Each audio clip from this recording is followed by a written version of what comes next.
Snorri Másson, hann segir fullt af hlutum sem að ég hef gaman af, eins og bara hvernig hann að verja íslensku,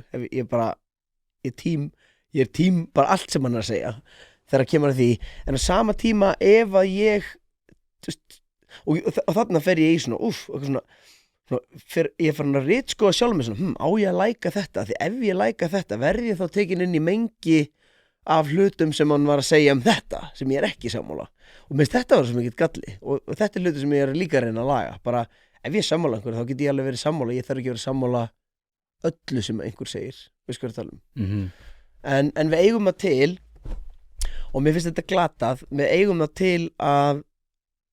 eins og þessi flokkspólitík, hún á það svo mikið til að vera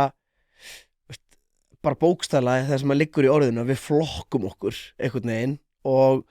þá höldum við með öllu sem þessi segir í þessum flokk, og það má enginn segja neitt ljótt þetta sem þessi, af því þá ertu að svíkja flokkiðin, og minnst þetta að vera svona grunnurinn á því af hverju þetta sökkar alltaf, ég nenni ekki að pæla í þessu.